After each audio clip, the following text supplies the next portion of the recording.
The lord. ఎడబాయని కృప 6వ భాగము. ఇర్మియా గ్రంథము 31వ అధ్యాయము 3వ వచనము. చాలా కాలము క్రిందట యెహోవా నాకు ప్రత్యక్షమై ఇట్లా నేను శాశ్వతమైన ప్రేమతో నేను నిన్ను ప్రేమించున్నాను గనుక విడువక నీ ఎడల కృప చూపుచున్నాను. ప్రకటన గ్రంథం 19వ అధ్యాయము 10వ వచనము. దేవునికే నమస్కారము చేయము, యేసును గూర్చిన సాక్ష్యము ప్రవచన సారమని నాతో చెప్పెను. ఇప్పటి వరకు జరిగినటువంటి పరిశీలించిన ఎపిసోడ్స్ లో మనము సేవించుచున్నటువంటి ప్రభు అయిన యేసు క్రీస్తు వారు మరి రాబోవు సంగతులను, భవిష్యత్ విషయములను ముందుగానే తెలియపరిచి వాటిని ఖండితముగా నిశ్చయముగా నెరవేర్పులోనికి తీసుకొని వచ్చు వారిగా మనము ధ్యానించి ఉన్నాము. అది దైవ లక్షణమనియు అట్టివారు మాత్రమే దైవములుగా పూజింపబడుదురని దేవోక్తిని మనము పరిశీలించి ఉన్నాము. ప్రభు అయిన యేసుక్రీస్తు వారి యొక్క జీవితంలో ప్రభు యొక్క జననము, మరణము, పునరుద్ధానము ఈ వృత్తాంతములన్నీ ప్రవచనములుగా పలుకబడి పిదప నెరవేర్పులోనికి వచ్చినవిగా రుజువులతో మనము పరిశీలించి ఉన్నాము. ఈ ఎపిసోడ్లో ఇక నెరవేర్పులోనికి రావలసి ఉన్న ప్రవచనములను ధ్యానించుదుము. ఈ ప్రవచనములు ప్రస్తుత సమయములో, ప్రస్తుత కాలములో, మన జీవిత కాలములోనే మరి ప్రభు చిత్తమైతే నెరవేర్పులోనికి వచ్చినవిగా మనము గుర్తించుచున్నాము. కొరింథీయులకు రాసిన మొదటి పత్రిక 15వ అధ్యాయము 50 నుండి 57 వచనములు. సహోదరులారా, నేను చెప్పునది ఏమనగా, రక్త మాంసములు దేవుని రాజ్యమును స్వతంత్రించుకొన నేరవు, క్షయమైనది అక్షయతను స్వతంత్రించుకొనదు. ఇదిగో మీకు ఒక మర్మము తెలుపుచున్నాను, మనమందరము నిద్రించము, కాని నిమిషములో ఒక రెప్ప పాటున కడబూర మ్రోగగానే మనమందరము మార్పు పొందుదుము. బూర మ్రోగును, అప్పుడు మృతులు అక్షయులుగా లేపబడుదురు, మనము మార్పు పొందుదుము. క్షయమైన ఈ శరీరము అక్షయతను ధరించుకొనవలసి ఉన్నది, మర్త్యమైన ఈ శరీరము అమర్త్యతను ధరించుకొనవలసి ఉన్నది. ఈ క్షయమైనది అక్షయతను ధరించుకొనినప్పుడు, ఈ మర్త్యమైనది అమర్త్యతను ధరించుకొనినప్పుడు విజయమందు మరణము మృంగివేయబడెను అని వ్రాయబడిన వాక్యము నెరవేరును. ఓ మరణమా, నీ విజయం ఎక్కడా? ఓ మరణమా, నీ ముల్లెక్కడా? మరణపు ముల్లు పాపము, పాపమునకున్న బలము ధర్మశాస్త్రమే. అయినను మన ప్రభు అయిన యేసు క్రీస్తు మూలముగా మనకు జయము అనుగ్రహించున్న దేవునికి స్తోత్రము కలుగును గాక. హల్లెలూయా, ఆమేన్. దెస్సలోనికైలకు రాసిన మొదటి పత్రిక 4వ అధ్యాయము 13 నుండి 18 వచనములు మరియు 5వ అధ్యాయము మొదటి 6 వచనములు.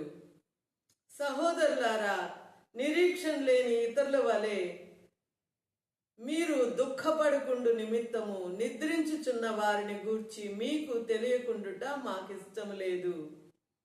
యేసు మృతి పొంది తిరిగి లేచెనని మనము నమ్మిన ఎడల అదే ప్రకారము యేసునందు నిద్రించిన వారిని దేవుడు ఆయనతో కూడా వెంటబెట్టుకొని వచ్చును. మేము ప్రభు మాటను బట్టి మీతో చెప్పునదేమనగా, ప్రభు రాకడ వరకు సజీవులమై నిలిచియుండు మనము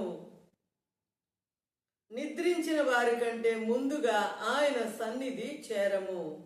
ఆర్భాటముతోను, ప్రధాన దూత శబ్దముతోను, దేవుని బోరతోను పరలోకము నుండి ప్రభువు దిగి వచ్చును. ఆ మీదట సజీవులమై నిలిచియుండు మనము వారితో కూడా ఏకముగా ప్రభువును ఎదుర్కొనుటకు ఆకాశ మండలమునకు మేఘముల మీద కొనిపోబడుదుము. కాగా సదాకాలము మనము ప్రభువుతో కూడా ఉందుము.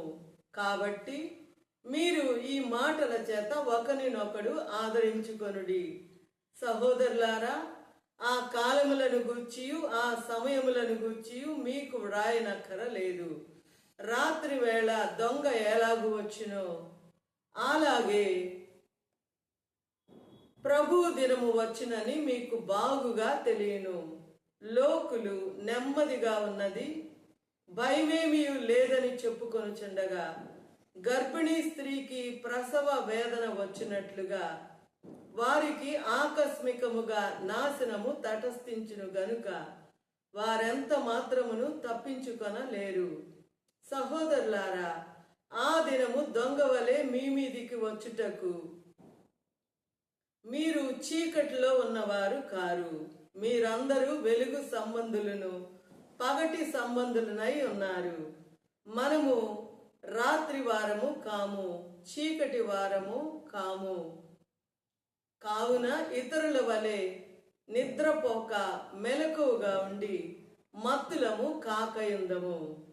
ప్రకటన గ్రంథము 20వ అధ్యాయము 14వ వచనము. మరణమును మృతుల లోకమును అగ్ని గుండములో పడవేయబడెను. ఇది రెండవ మరణము.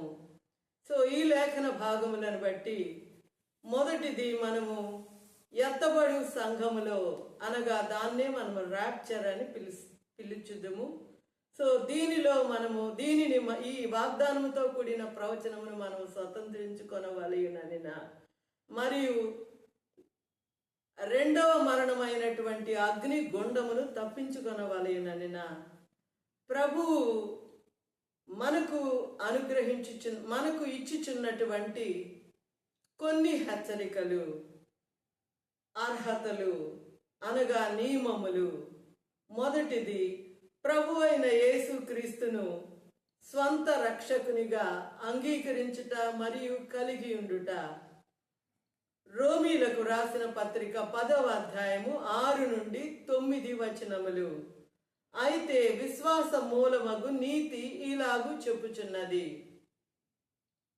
ఎవడు పరలోకములోనికి ఎక్కిపోవును, అనగా క్రీస్తును పైనుండి క్రిందికి తెచ్చుటకు, లేక ఎవడు అగాధములోనికి దిగిపోవును, అనగా క్రీస్తును మృతులలో నుండి పైకి తెచ్చుటకు అని నీవు నీ హృదయములో అనుకొనవద్దు.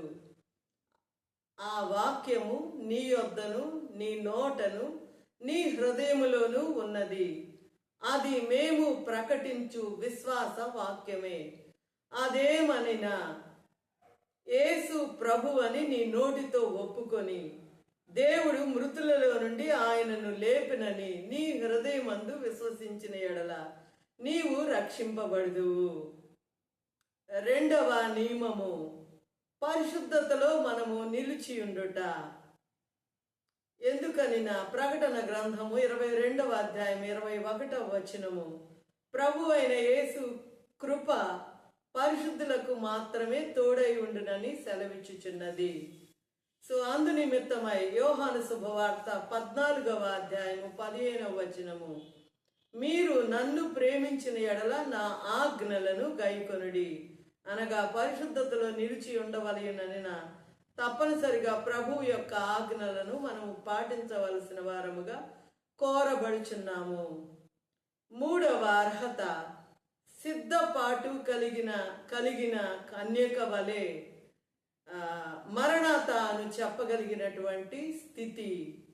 ప్రకటన గ్రంథము 22వ అధ్యాయము 17వ వచనము, ఆత్మయు పెండ్లి కుమార్తెయు రమ్ము అని చెప్పుచున్నారు, వినువాడును రమ్ము అని చెప్పవలెను.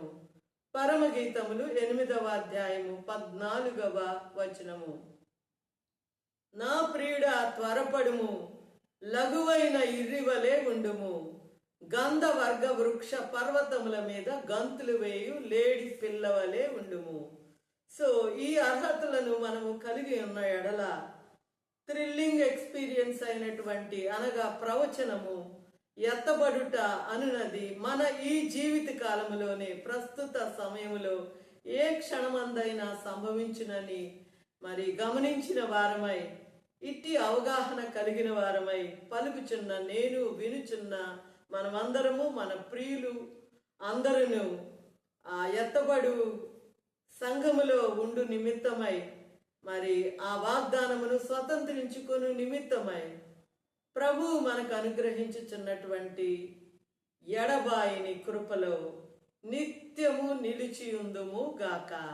హల్లెలూయా, ఆమేన్.